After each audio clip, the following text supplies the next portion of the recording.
Hello friends, एक और medicine के एंगर रूब्रिक्स को डिस्कस करते हैं आज हम, दैट इज़ कॉकुलस। ठीक है, तो जनरली कॉकुलस हम लोग ना केयरिंग पर्सनालिटी, माइल्ड पर्सनालिटी है जो बहुत सारा नर्सिंग करना जानती है। Elements from cares and worries में है, elements from cares and worries over loved ones में है। ठीक है, तो ऐसी पर्सनालिटी जो नर्सिंग करती है माँ की तरह, इसीलिए हमने डिस्कस किया था ना मैटरनल इंस्टिंक्ट एग्जैगरेटेड में भी कॉकुलस है। तो ये सारी फैसेट को लेके ही हम लोग कॉकुलस को प्रिस्क्राइब करते हैं और हमें लगता है एक पिक्चर बना लेते हैं कि कॉकुलस मतलब ये, लेकिन ऐसा नहीं होता है। मेडिसिन के अलग अलग फैसेट होते हैं, कुछ बहुत कॉमन होते हैं जो हमें बहुत जल्दी पेशेंट्स में दिखने मिलते हैं, लेकिन कभी कोई रेयर फैसेट भी आपको मिल सकता है। तो जैसे हर मेडिसिन में एक एंगर है, क्योंकि वो नेचुरल इमोशन है, तो एंगर का रिएक्शन अलग अलग होता है, उसके रूब्रिक्स अलग अलग हैं, तो उसे हम उसको समझ सकते हैं। तो आज हम लोग थोड़ा सा कॉकुलस को देखते हैं। ठीक है, तो कॉकुलस में एंगर के क्या क्या रूब्रिक्स है। तो कॉकुलस जो है वो एंगर फ्रॉम कॉन्ट्राडिक्शन में है, एंगर फ्रॉम इंटरप्शन में है। ठीक है, तो हम जो सोचते हैं ना माइल्ड है, कुछ ज़्यादा बोलती नहीं, लेकिन वो भी जब उसको इंटरप्ट किया जाता है, उसको डिस्टर्ब किया जाता है, उसकी बात नहीं मानी जाती है, तो गुस्सा होती है। ठीक है, एक रूब्रिक है irritability from trifles, then anger trifles about, मतलब छोटी छोटी चीज़ों में भी एक फैसेट ऐसा भी आता है कॉकुलस के अंदर।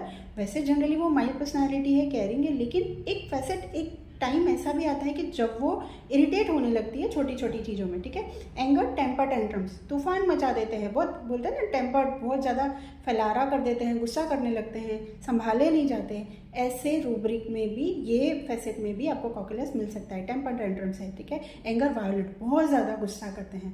तो अभी इतना सारा छोटी छोटी बातों में गुस्सा हो रहे हैं, बहुत ज़्यादा गुस्सा कर रहे हैं, तो उनके अंदर क्या होता है, एंगर की वजह से एलिमेंट्स आने लगते हैं। तो एलिमेंट्स फ्रॉम एंगर में है, then elements from anger mental and emotional consequences. तो एंगर की वजह से, यानी गुस्से की वजह से, या उसकी दूसरे कंसिक्वेंसेस की वजह से उसको प्रॉब्लम होती है। ठीक है, और साथ में दूसरे इमोशंस, जैसे एंगर एक नेचुरल इमोशन है, साथ में दूसरे इमोशंस भी हैं और एंगर भी है। ऐसे रूब्रिक भी है हमारे पास, elements from anger with anxiety, elements from anger with fear and fright. ठीक है, तो साथ में चिंता हो सकती है, या डर हो सकता है, या फ्राइट हो सकता है, किसी चीज़ से एकदम उसको डर लग गया और साथ में गुस्सा भी आ रहा है किसी चीज़ को लेके, ऐसे भी उसको एंगर आ सकता है। ठीक है, देन एक और रूब्रिक है हमारे पास कॉकुलस का, that is elements from anger suppress. ठीक है, जब भी एंगर सप्रेस की बात आती है तो हमारे माइंड में 2-3 मेडिसिन ही चलती है, लेकिन अगर हम रूब्रिक को देखते हैं तो उसमें बहुत सारी मेडिसिन है। ठीक है, देन एक और रूब्रिक है elements from anger with silent grief, मतलब अंदर गुस्सा भी है और साइलेंट, मतलब जो बता नहीं रही है, एक्सप्रेस नहीं कर पा रही है, ऐसा दुख अंदर भरा हुआ है, उसके अंदर भी कॉकुलस है। ठीक है, तो ये तो हो गए एंगर के कुछ रूब्रिक्स। नाउ एंगर हो गया, एलिमेंट्स हो गया, फिर साथ में एंगर के साथ अल्टरनेटिंग फेज में भी कुछ रूब्रिक कॉकुलस के अंदर है, मैं शेयर करती हूँ। Anger alternating with cheerfulness. ठीक है, गुस्सा भी आ रही है, फिर चेयरफुल हो जाती है।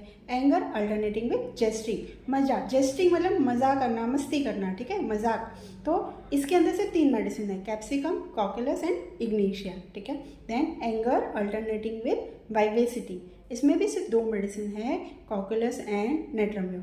तो ये अल्टरनेटिंग वाले फेज वाले जब एंगर के साथ आते हैं ना, तो जनरली हम लोग स्पॉन्जिया, कॉफिया, ये सारी मेडिसिन सोचते हैं। ठीक है, जो वाइवेसियस है, कभी गुस्सा कर रही है, कभी वाइवेसिटी दिखा रही है, लेकिन अगर हमने रूब्रिक को सही से पकड़ा है और अगर हम रेपर्टरी का यूज़ करते हैं तो हम ऐसे मेडिसिन तक भी पहुँच सकते हैं। ठीक है, देन आफ्टर एंगर भी मेडिसिन का अलग अलग बिहेवियर हो सकता है। तो यहाँ पे क्या है, वीपिंग मूड, एंगर, वेक्सेशन विथ में भी है, और वीपिंग मूड, एंगर, वेक्सेशन आफ्टर, मतलब गुस्सा कर लिया या दबाया हुआ, लेकिन फिर बाद में उनको रोना आता है। ठीक है, गुस्से के बाद फीवर आने में, जैसे एक रूब्रिक है हमारे पास फीवर, एंगर आफ्टर।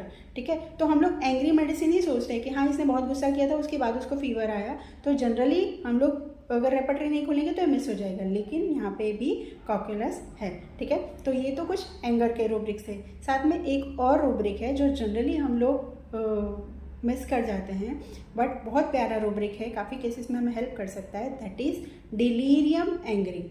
ठीक है, यहाँ पे क्या है ना, जो एंगर है that is in the delirium phase, मतलब इतना ज़्यादा गुस्सा कि हमें ऐसा लगेगा ये डिलीरियम में है, मतलब अपने आपे से बाहर है, ये अपने कंट्रोल में नहीं है और इतना गुस्सा कर रही है। क्योंकि जनरली अगर हमने जितना भी कॉकुलस को समझा है, बहुत माइल्ड पर्सनालिटी, केयरिंग होती है, करते जाती है सबका, उसके अंदर एक मैथमेटिक एबिलिटी भी रहती है, ठीक है।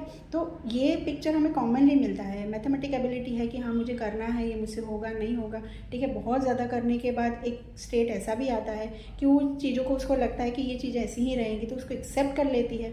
Recognising everything but can not move in catalepsy, ठीक है। तो उसको समझ में आता है सब कुछ लेकिन कुछ कर नहीं पाती, वो फेज़ आता है, डलनेस वाला फेज़ आता है। लेकिन एक और फैसेट है दैट इज़ डिलीरियम एंग्री, जब वो बहुत ज़्यादा गुस्सा हो जाती है, सब सोचेंगे कि ये ऐसे नहीं है लेकिन पता नहीं आज इसको क्या हो गया है, दैट इज़ डिलीरियम एंग्री। और इसके अंदर भी कॉकुलस है। तो आई होप कॉकुलस के जो एंगर के बारे में मैंने आपको बताया ये आपको क्लिनिक में हेल्प करेगा। अगर अच्छा लगा हो तो वीडियो लाइक ज़रूर करना। Thank you so much.